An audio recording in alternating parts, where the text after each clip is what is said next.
berjalan dalam firman-Mu, hatiku siap.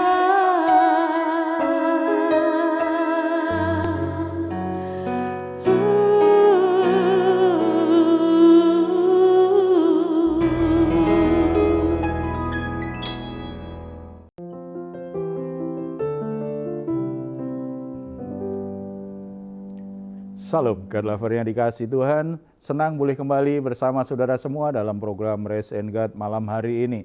Setelah kita beraktivitas sepanjang hari ini, mungkin kita menjadi lelah secara fisik, tetapi kita juga lelah secara pikiran dan hati kita karena ada banyak masalah yang terjadi dan belum selesai sampai saat ini. Dan itu bisa mengganggu saat-saat istirahat kita. Kita tidak bisa tidur nyenyak dan kita akhirnya semakin kelelahan. Tuhan ingin kita semua mengalami kelegaan, bisa beristirahat dengan baik, hidup kita produktif, selalu bisa bekerja dengan baik, menghasilkan sesuatu yang baik. Tuhan berkata kepada kita, marilah kepadaku semua yang letih lesu dan berbeban berat, aku akan memberi kelegaan kepadamu. Kalau Tuhan berkata seperti itu, tidak ada alasan bagi kita untuk menanggung semua masalah itu sendirian. Tuhan ingin kita membawanya kepadanya dan Tuhan akan menolong semua itu bisa berubah menjadi baik. Mari kita datang kepada Dia, mari kita bawa pergumulan hidup kita kepadanya. Mari kita berdoa, memuji dan menyembah Dia. Kita bersatu dalam doa. Bapa di surga, kami ucap syukur anugerah-Mu sempurna dalam Yesus Kristus. Kami semua boleh membawa semua pergumulan dan masalah hidup kami, karena Tuhan sudah membuka tabir yang menghalangi kami dengan-Mu. Saat ini Bapa, dengan darah Kristus kami hampiri Engkau, kami ingin mengucapkan syukur, kami ingin memuji dan menyembah-Mu. Kami juga membawa semua beban hidup kami karena kami percaya Engkaulah pribadi yang bisa kami andalkan. Engkau tidak pernah mengecewakan kami. Ketika kami membawanya kepadamu, menyerahkannya kepadamu, Tuhan akan bertindak. Tuhan memberi kami kelegaan, Tuhan memberi kami damai sejahtera, ketenangan. Walaupun kami ada masalah, tetapi kami tetap bisa istirahat dengan baik karena jiwa kami menjadi damai. Dan kami sangat percaya Tuhan sanggup menolong kami. Tuhan akan membawa kami pada jalan keluar untuk menyelesaikan masalah-masalah yang terjadi. Sehingga hidup kami berkemenangan, hidup kami akan mengalami kebebasan, nama-Mu semakin dipuji, dimuliakan dalam seluruh kehidupan kami. Dalam nama Tuhan Yesus kami berdoa. Amin.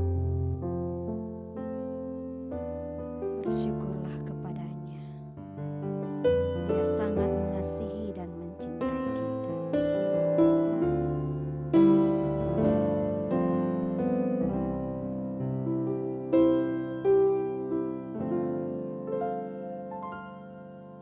Bapa,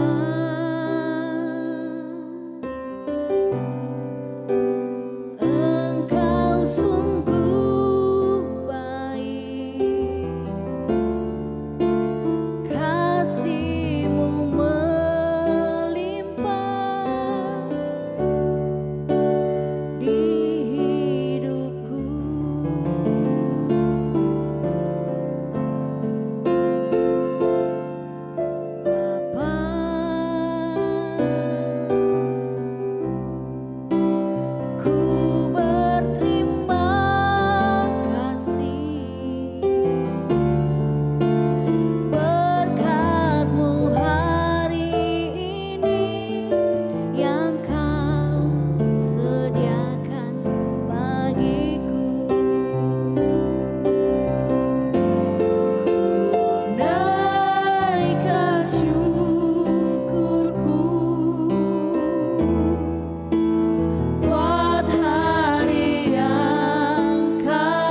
Saudara-saudara, Bapa mengasihi kita, tetapi bukan berarti Bapa itu mengabaikan fakta ketika kita berbuat salah. Bukan berarti Tuhan menutup mata ketika kita melakukan pelanggaran. Tidak. Dalam kasih-Nya, Dia tetap menegakkan kebenaran. Ini berbeda dengan banyak orang tua, termasuk para pemimpin, yang kadangkala sulit untuk menolak permintaan orang-orang yang dipimpin. Banyak orang tua sulit menolak, sulit berkata tidak kepada anak-anaknya. Demikian juga para pemimpin, sehingga mereka akan izinkan apapun yang diminta oleh anaknya. Karena sebagai orang tua atau sebagai pemimpin, mereka takut kehilangan orang-orang yang dia pimpin.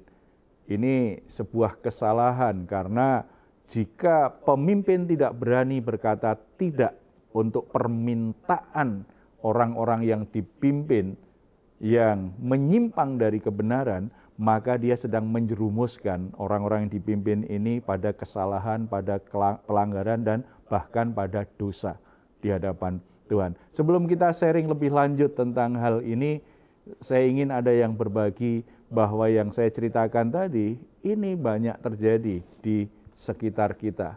Mungkin ada yang kita kenal atau hanya kisah yang kita dengar, tetapi mungkin ada yang mau cerita tentang hal ini. Silakan, siapa? Saya, Pak. Ya, silakan. Saya punya teman, dia seorang pemimpin yang takut menolak ya setiap usulan-usulan dari majelisnya, orang-orang yang dia pimpin di dalam pelayanan. Pernah satu masa dia cerita, wah, kondisi keuangan di gereja itu lagi sulit. Tetapi ada usulan-usulan dari pelayannya yang berkata kursi-kursi itu ada beberapa yang perlu diganti, direnovasi gitu. Nah, karena dia takut untuk menolak, dia mau menyenangkan pelayannya, ya dia iya aja, padahal kondisi keuangan lagi kurang baik. Nah, dia jadi kesusahan sendiri, Pak. Karena dia yang menanggung biayanya. Iya, seperti itu, Pak. Nah, bagaimana itu? Berkata tidak itu kadang-kadang memang sulit kalau kita dalam posisi pengen menyenangkan orang lain. Tetapi kalau kita ingin memimpin orang di jalan yang benar, itu makin lama kita bisa lakukan. Tapi kalau tujuannya tadi hanya pengen menyenangkan, ingin diterima, ingin mengambil hati anak-anaknya atau orang yang dipimpin, itu sulit untuk dilakukan. Kita belajar dari Musa bagaimana sebagai pemimpin dia berani berkata tidak, padahal usulannya usulan yang sangat bagus yang diberikan kepada dia. Kita buka Alkitab kita dari Bilangan. Bilangan pasal yang ke-32, kalau kita baca perikop ayat 1 sampai 42, kita dapat gambaran tentang hal itu. Di situ disebutkan di ayat yang pertama ya, adapun Bani Ruben dan Bani Gad ternaknya banyak, bahkan sangat banyak sekali ketika mereka melihat tanah Yaeser dan tanah Gilead. Tampaklah tempat itu tempat yang baik untuk peternakannya. Ayat 2, lalu datanglah Bani Gad dan Bani Ruben dan berkata kepada Musa, Imam Eleazar dan para pemimpin umat itu, Atarot, Dibon, Yaeser, Nimra, Hesibon, Eleale, Sebam, Nebo, dan Beon, negeri yang telah dikalahkan oleh Tuhan untuk umat Israel, itulah suatu negeri yang baik untuk peternakan, dan hamba-hambamu ini memang ada ternaknya. Lagi kata mereka, jika kami mendapat kasih-Mu, biarlah negeri ini diberikan kepada hamba-hambamu ini sebagai milik. Janganlah kami harus pindah ke seberang sungai Yordan. Kalau kita lihat tadi ya, ini Bani Gad dan Ruben, ini kan permohonannya sangat baik. Yang pertama, dia berkata kepada Musa, Bapak Musa, ini tanah yang ditaklukkan Tuhan, sehingga kita bisa menduduki mereka. Artinya kan cerita bahwa wilayah yang sedang mereka kuasai itu berkat Tuhan. Itu karena Tuhan yang bekerja. Berarti kan nggak sombong. Ini bukan milik kami, bukan milik kita. Ini merupakan berkat Tuhan. Tuhan yang menyerahkannya kepada kita. Alasan yang kedua, tanah ini baik untuk ternak-ternak, sementara kami punya ternak. Artinya itu sebuah permintaan sesuai dengan kebutuhan. Mereka punya ternak yang banyak, lalu dapat lahan di mana tempat itu cocok untuk peternakan. Karena daerahnya sangat subur, rumputnya sangat bagus untuk beternak. Usulan yang bagus. Kemudian tidak hanya itu kan, mereka juga berkata tadi apa yang ketiga, mereka sangat menghormati Musa. Jika kami mendapatkan kasih-Mu, biarlah ini diberikan kepada hamba-hambamu ini sebagai milik. Berarti ketika mengajukan permintaan ini, mereka sangat menghormati Musa sebagai pemimpin. Biarlah kami mendapatkan kasih-Mu. Tidak memaksa, tidak kasar, tidak menekan, tetapi dia menaruh hormat kepada Musa. Permintaan yang sulit untuk ditolak. Benar nggak? Karena permintaannya sesuai kebutuhan, permintaannya dengan kesadaran rohani yang sangat baik dan menghormati pemimpinnya. Sulit untuk ditolak. Tetapi Musa sebagai pemimpin bangsa Israel, dia berpegang teguh pada visi Tuhan, tujuan Tuhan. Mengapa bangsa Israel dibebaskan keluar dari perbudakan Mesir ke tanah perjanjian, yaitu tanah Kanaan. Karena Tuhan ingin mereka menaklukkan tempat itu dan menempati tempat itu sebagai tanah perjanjian mereka yang dari Tuhan. Musa berpegang teguh pada visi Tuhan, pada rencana Tuhan.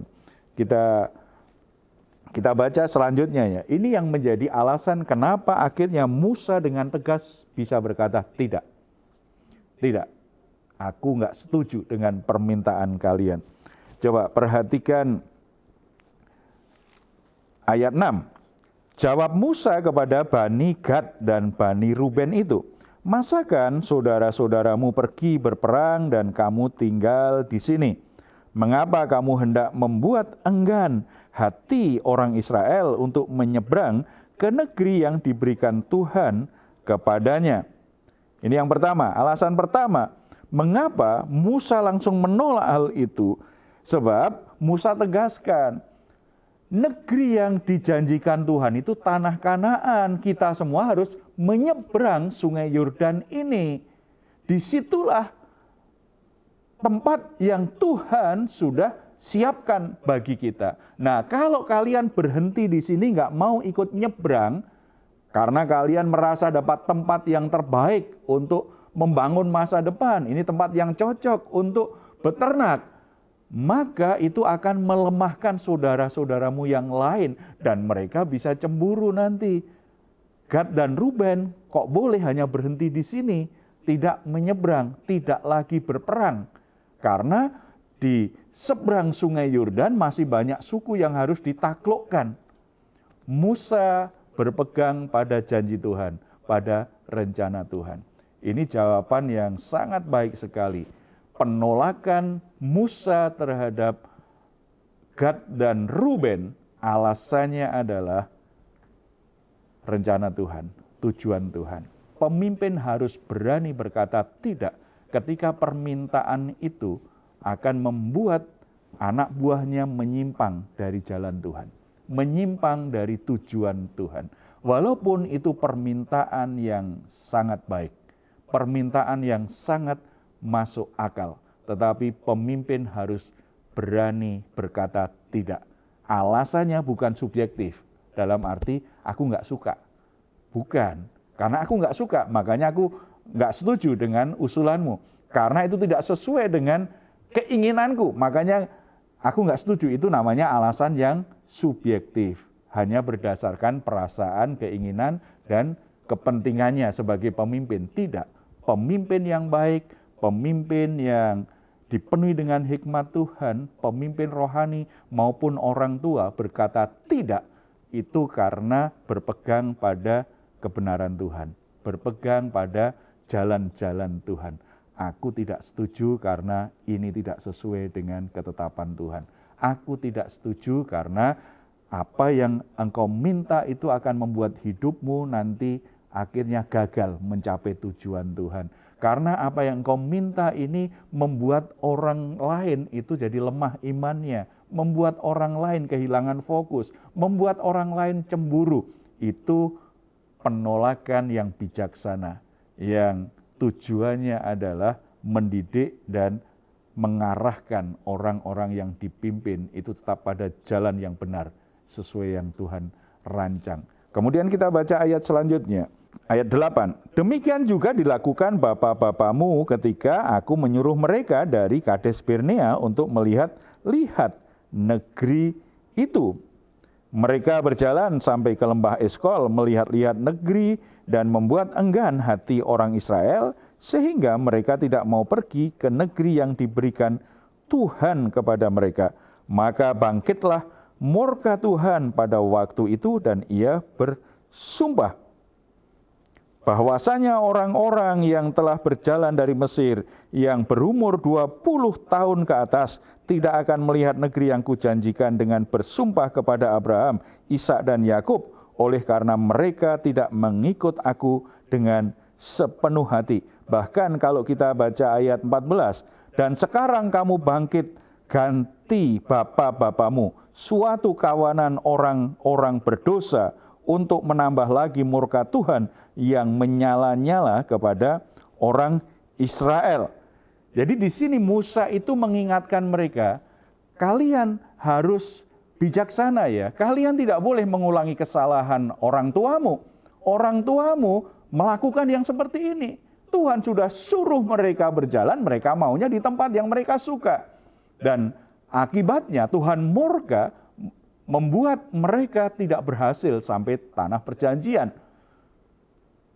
Musa dengan tegas berkata, kamu jangan jadi kawanan orang berdosa yang membangkitkan kembali murka Allah. Sikap yang sangat tegas. Mengajar orang-orang yang dipimpin, terutama yang mengajukan permintaan ini, suku Gad dan suku Ruben. Kamu harus hidup bijaksana. Kamu harus belajar dari kesalahan-kesalahan generasi sebelumnya. Kesalahan nenek moyangmu, kesalahan orang tuamu. Jangan mengulangi kesalahan yang sama. Nanti akan membuat hidupmu celaka, akan membuat hidupmu sengsara, membuat engkau akhirnya gagal, tidak sampai tujuan Allah. Kamu menjadi umat pilihan, tetapi akhirnya gagal di perjalanan. Pemimpin berani berkata tidak karena pemimpin melindungi orang-orang yang dipimpin supaya orang-orang yang dipimpin itu tidak gagal dalam perjalanan hidupnya. Demikian juga para orang tua berani berkata tidak karena melindungi anaknya supaya anaknya tidak melakukan kesalahan yang pernah dilakukan oleh leluhurnya.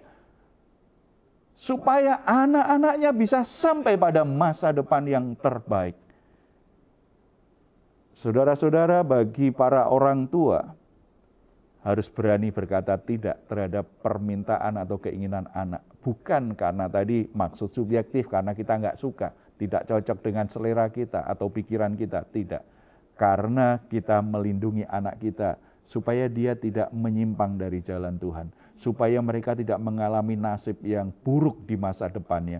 Supaya mereka tetap ada di jalan Tuhan. Ketegasan Musa berkata tidak, ini bukan sifatnya otoriter. Karena begitu mereka kemudian mengajukan usul, bagaimana Musa, kalau kita baca di ayat-ayat selanjutnya, mereka usul, bagaimana Musa, kami tetap maju berperang bersama saudara-saudara kami menyeberang sungai Yordan, menaklukkan tempat-tempat yang masih dikuasai suku-suku yang ada di situ, tetapi anak istri kami tinggal di sini beserta dengan ternak kami. Nanti kalau tugas kami berperang sudah selesai, baru kami kembali. Ketika mereka mengajukan usul itu, Musa setuju. Artinya, ini ketegasan pemimpin tetapi tidak otoriter, tidak egois. Masih ada ruang untuk diskusi, masih ada ruang untuk bisa mengajukan usul. Dan ketika Ruben dan Gad, keturunan mereka ini akhirnya tetap mengambil tanggung jawabnya, Musa berkata, kalau begitu boleh. Kalian tinggalkan anak istri tapi kalian tetap maju berperang. Selesaikan tugas menaklukkan suku-suku itu dengan baik. Ini pemimpin yang tegas tapi luas nih. Ada banyak orang kadang-kadang kan kalau tidak ya tidak. Pokoknya tidak, pokoknya tidak. Iya, pokoknya papa sudah bilang tidak, tidak. Nggak usah diskusi lagi. Mama sudah bilang tidak, tidak. Lalu kita punya pemimpin juga, misalnya di perusahaan bos kita, pokoknya saya sudah tetapkan di sini. Tidak boleh lagi ada yang membantah. Kita ketemu pemimpin-pemimpin yang seperti itu. Egois, otoriter. Tetapi Musa tidak. Tegas tetapi dia luas. Pemimpin yang seperti ini yang akan membuat orang-orang yang dipimpin itu terayomi, merasa nyaman tetapi mendapat arah yang tegas. Jadi saudara-saudara, kembali sebagai orang tua kita harus tegas dengan anak kita. Kita memberi arah yang tegas. Jangan kompromi dengan pilihan-pilihan salah yang berdosa yang dilakukan anak kita. Tetapi kita harus punya hati yang luas, memberi ruang bagi anak kita untuk mempertanggungjawabkan, untuk menjelaskan mengapa itu terjadi, dan kita akhirnya bisa memberi arah yang benar terhadap mereka. Kalau saudara diberi posisi oleh Tuhan di perusahaan, di pekerjaan, di dunia usaha, di bisnis, atau bahkan di pelayanan sebagai pemimpin, saudara juga mesti belajar dari Musa. Tegas tapi luas. Jangan hanya memaksakan kehendaknya, lalu menganggap anak buah itu hanya harus mengikuti saja. Dan tidak ada kesempatan bagi mereka untuk diskusi, untuk membahas usulan-usulannya, bahkan mempertahankan ide-idenya di hadapan kita. Karena kita tidak mau dianggap sebagai pemimpin yang lemah, dan kita hanya pengen mereka menuruti kita saja. Tidak, kita justru akan kehilangan hati orang-orang yang kita pimpin. Musa mendapatkan hati suku Gad dan Ruben, dan mereka tetap kerjakan tanggung jawabnya. Karena Musa pemimpin yang tegas tetapi juga luas. Memberi ruang yang baik bagi mereka untuk coba menjelaskan apa yang dimaui dan mempertahankan pendapatnya serta mengusulkan sesuatu yang tetap menjaga tanggung jawabnya sebagai satu suku. Oleh sebab itu, saudara-saudara, mari kita datang minta hikmat Tuhan lebih supaya kita bisa jadi orang tua yang lebih bijaksana, jadi pemimpin yang lebih bijaksana. Kita bersatu dalam doa. Bapa di surga, kami ucap syukur karena Tuhan sudah mengajar kami melalui Musa. Luar biasa Musa begitu bersikap tegas menjaga arah supaya umat Israel tetap ada dalam jalan-jalan Tuhan. Dia berani menolak permintaan keturunan Gad dan Ruben karena Musa melihat bahwa permintaan mereka akan melemahkan moral suku-suku yang lain dan itu tidak sejalan dengan kehendak Tuhan. Tuhan berikan saat ini kepada para orang tua supaya mereka bisa bersikap tegas seperti Musa seperti ini Tuhan. Ketika anak-anaknya meminta, menginginkan sesuatu yang membuat hidup mereka akan menyimpang dari jalan Tuhan, dari kehendak Tuhan. Sebagai orang tua mereka berani berkata tidak, berani menolak permintaan itu, tetapi dengan luas mereka menyediakan ruang untuk bisa diskusi dengan anak-anaknya dan menolong anak-anaknya mengerti jalan Tuhan yang semestinya, mengerti tanggung jawab kehidupan yang harus diemban oleh anak-anaknya. Berkati para orang tua supaya jadi pemimpin yang baik bagi anak-anaknya, bisa mengarahkan anak-anaknya sampai pada tujuan Allah untuk setiap anak yang dipercayakan kepada mereka. Demikian juga para pemimpin yang ada, Tuhan berkati. Pemimpin-pemimpin di perusahaan, di dunia bisnis, dunia kerja, maupun pemimpin rohani, pemimpin pelayanan. Tuhan juga berikan mereka hikmat seperti Musa, berikan hati kepemimpinan seperti Musa. Pemimpin-pemimpin yang tegas, mengarahkan orang-orang yang dipimpin searah dengan tujuan Tuhan. Tetapi menjadi orang yang luas untuk bisa diskusi, untuk bisa bicara, dan mencari solusi terbaik untuk setiap masalah yang terjadi.